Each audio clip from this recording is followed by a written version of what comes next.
नहमदु व नुसल्ली अला रसूलिहिल करीम। अम्मा बाद आऊज़ु बिल्लाहि मिनश शैतानिर रजीम। तो इन्नल्लाह व मलाइकतु, बेशक अल्लाह और उसके मलाइका फरिश्ते। तो फरिश्ते ये पर्शियन वर्ड है। फारसी में मलक को, मलाइका को फरिश्ता कहा जाता है।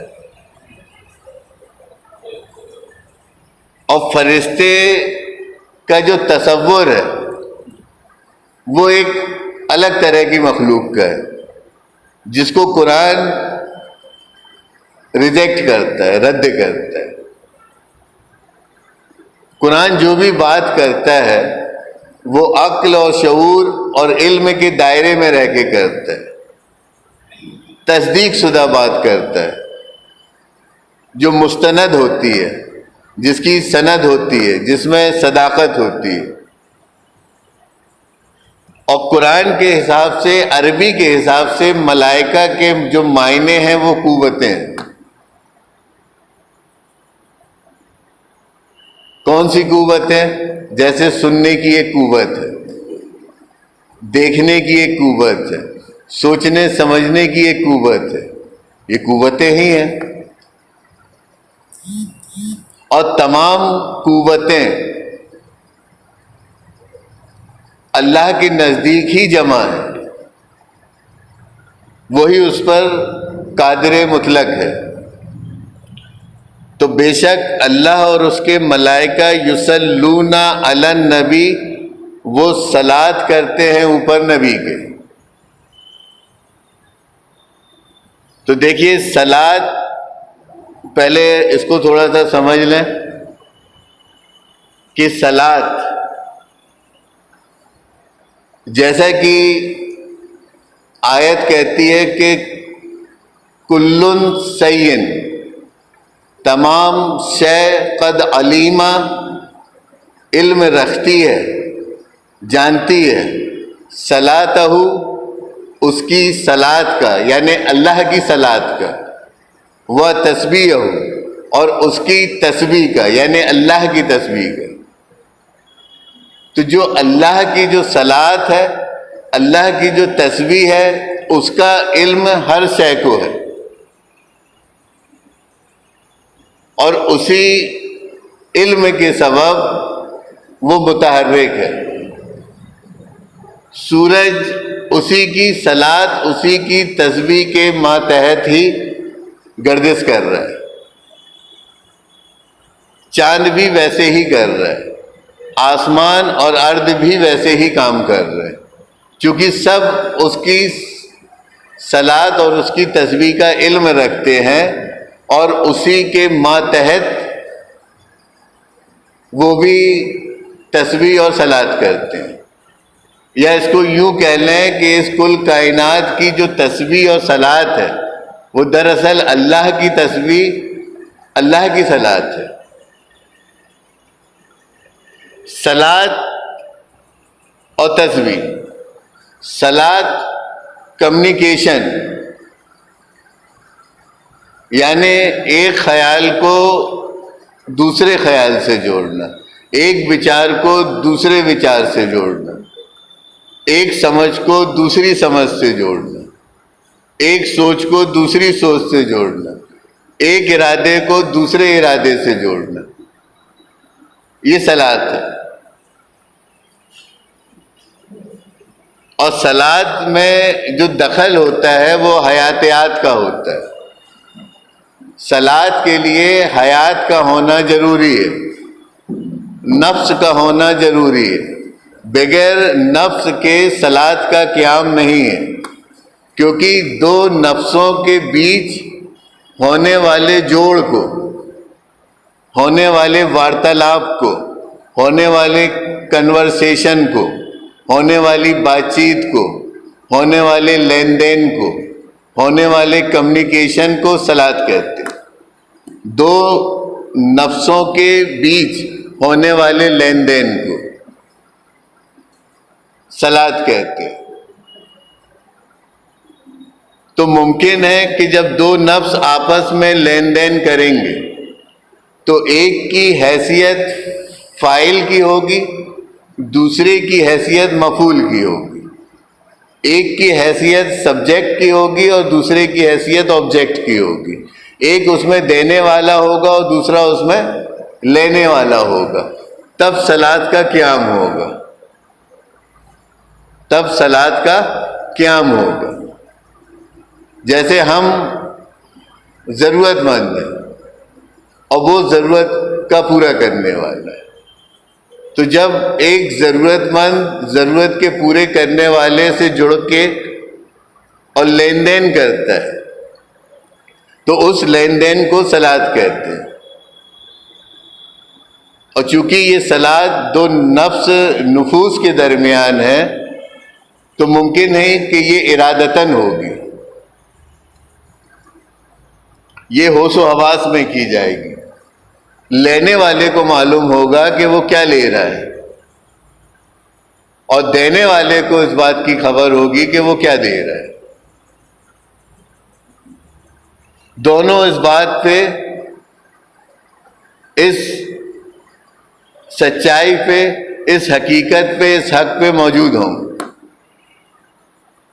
होश में होंगे, तब ये लेन देन होगी। तो इस लेन देन को सलात कहते हैं।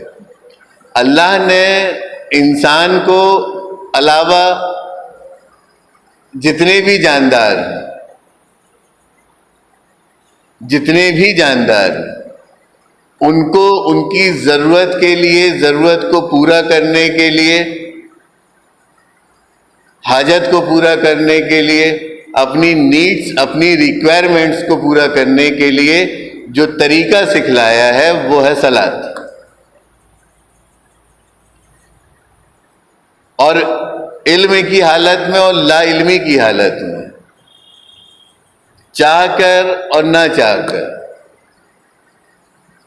खुशियन या जोर जबरदस्ती से, हर शय सलात कर रही है, हर शय लेन देन कर रही है। और मुमकिन है कि जब हम सब लेने वाले हों और एक देने वाला हो, और ये कि कहीं ना कहीं हम सबको मिल रहा हो, हमारी ज़रूरत पूरी हो रही है किसी भी दर्जे में, तो इसका मतलब वो हमसे जुड़ा हुआ है, वो हमें सुन रहा है, देख रहा है, हमें जान रहा है और हमारी ज़रूरत को पूरी कर रहा है। भाई अगर देने वाला आपसे नहीं जुड़ा है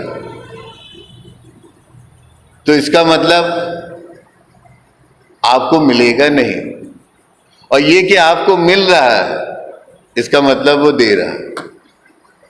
हाँ, जो वो नहीं दे रहा है और जो आप चाह रहे हो, जो आपकी ज़रूरत है, और ये कि वो नहीं दे रहा है इसका मतलब वो वहाँ आपको देना नहीं चाह रहा, वो उस बात के लिए माने है, मतलब उसने मना किया, वो आपको देना नहीं चाहता। अब क्यों नहीं देना चाहता, ये उसके इल्म की बात है। अब वो चूंकि उसकी मर्जी शामिल नहीं है इसलिए वो हमको मिल नहीं रहा है, और जो मिल रहा है उसमें उसकी मर्जी शामिल। तो बहरहाल हम उससे किसी न किसी दर्जे में कम्युनिकेशन कर रहे हैं। तो सलात दो नुफूस के बीच होने वाले लेन देन को बोलते हैं, लेन देन को बोलते हैं। दूसरा है इसमें तस्बीह। तस्बीह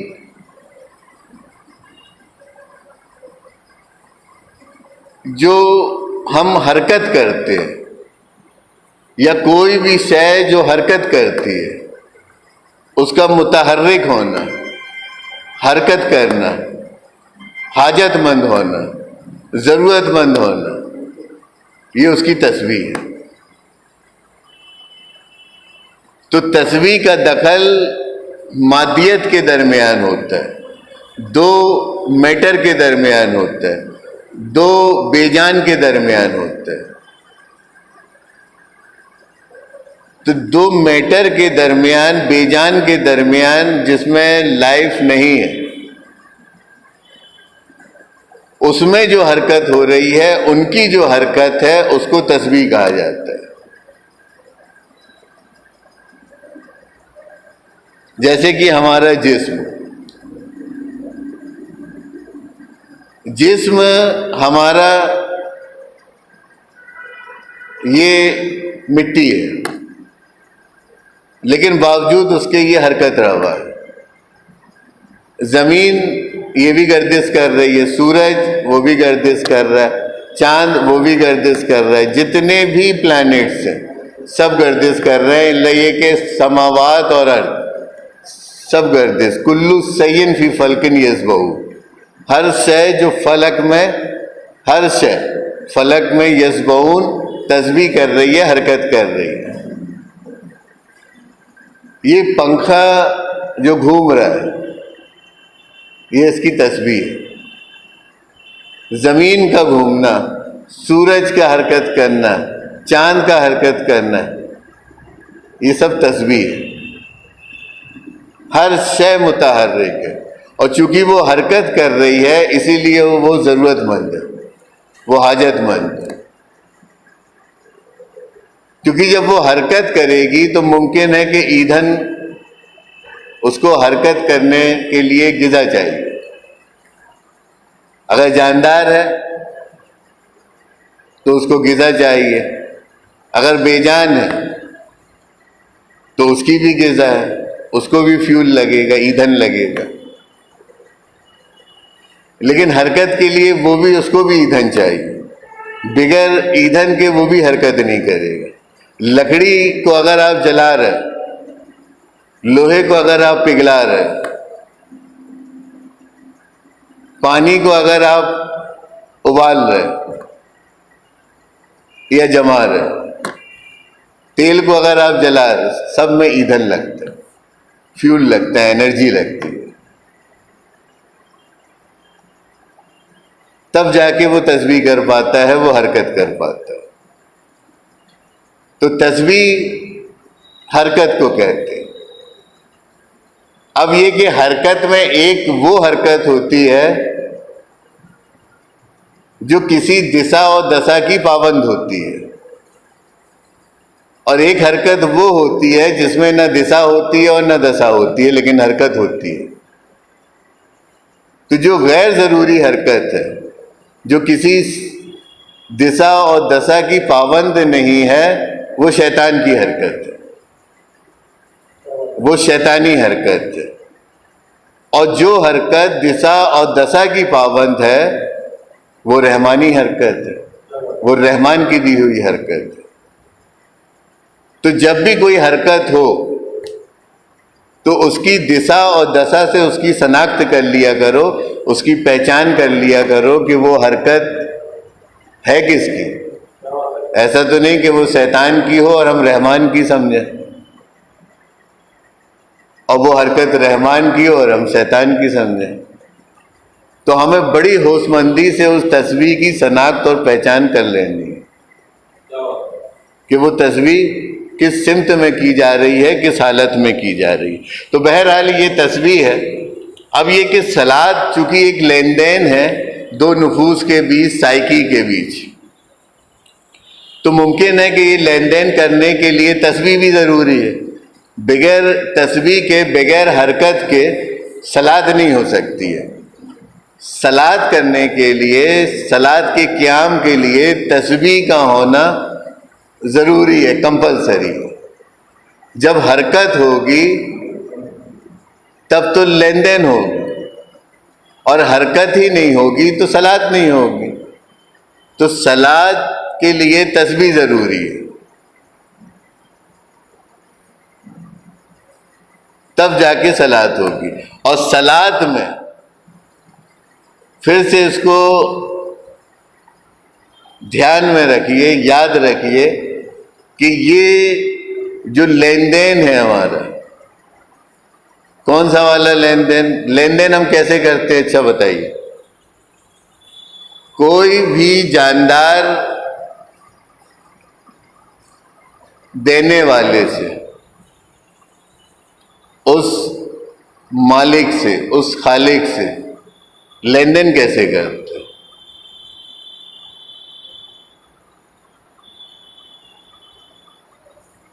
अगर हमें अपने खालिक से, अपने पैदा करने वाले से लेन देन करना है तो हम कैसे करेंगे? जैसे हम आपस में करते हैं, कैसे करेंगे?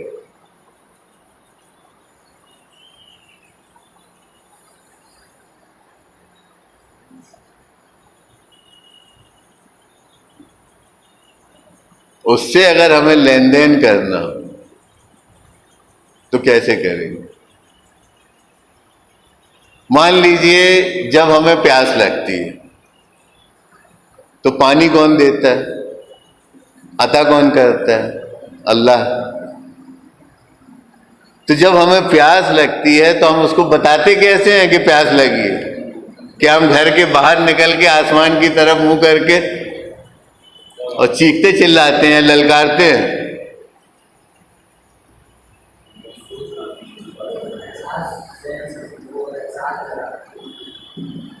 भाई जैसे ही हमारे अंदर प्यास जागी और हमारी जो नफ्स होती है वो आजिज़ी करने लगती है, इनकिसारी करने लगती है खुफिया तौर से, और जब उससे भी बात नहीं बनती है तो वो कभी कभी उसको जाहिर करने लगती है, आवाज के साथ उसको पुकारने लगती है, आजिज़ी और इनकिसारी के साथ। लेकिन वो जो कुछ भी चल रहा होता है वो हमारे एहसास में चल रहा होता है, जिसको हम जाहिर कर रहे होते हैं या छुपा रहे होते हैं, वो चल हमारे एहसास में रहा होता है।